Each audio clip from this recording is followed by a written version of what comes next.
Great question. Let's talk about implants and breast cancer. So, breast implants don't increase your risk of breast cancer in the sense that most people know of breast cancer. So, that 1 in 8 women get breast cancer thing, implants don't affect that. But there are two rare cancers that are associated with breast implants.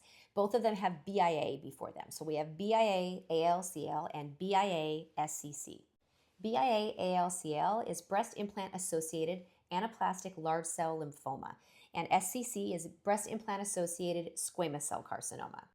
So, a while back, we discovered that women were getting this strange lymphoma associated with their breast implants. And what we now know is that this type of lymphoma is associated with textured breast implants, which is why I'm sure you're asking about Motiva implants. Now, not all textured implants are created the same. So, the textured implants that are associated with BIA ALCL are implants that have a more aggressive texturing than what you see on the Motiva implants. I think it's like 40 to 90 micron texturing. And all of the different companies that make these types of implants have had ALCL cases. Now, Motiva texturing is really, really slight. It's 4 micron, which is more similar to a smooth implant, which is 0 to 2 micron. And the FDA actually previously considered Motiva smooth implants for that reason. So at this point in 2026, we have no cases of ALCL in patients who have only had smooth implants or only had Motiva smooth silk implants. And the current belief is that those types of implants do not induce this cancer. Now, if you look in the database of all the ALCL patients, there are patients that may have been diagnosed and had these implants in at the time of diagnosis, but this was not their only implant. They had a history of textured implants. So it's very important if you look at those database patients that you understand what you're looking for. So the problem is those very textured implants. It does not appear to be the minorly textured implants or smooth.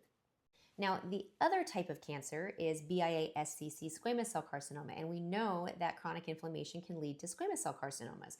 We see this in chronic wounds, we see this in chronic stomach ulcers, and now we've seen this in patients with long-standing capsular contractures. So it's not really the implant as much as it is the situation around the implant. So if you have a capsular contracture, you deserve to not live like that. I know a lot of people tell you you don't have to do anything. I am a firm believer that every woman deserves to have a soft, non-painful breast, and there is this very, very rare cancer associated with contractures, so please get them fixed. It is important. Now, one of the other things people mention about Motiva implants, just to finish up, is that they haven't been around long enough to know if they induce ALCL.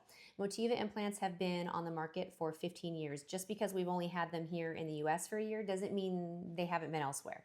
So they have been around a long time. Could 5 years from now a case pop up? Maybe. We never say never in medicine. In this moment, this is what we believe. We may change our mind, but my belief and my understanding of the literature and the cases right now is that the Motiva Smooth Silk and the Smooth should be safe and not induce those cancers.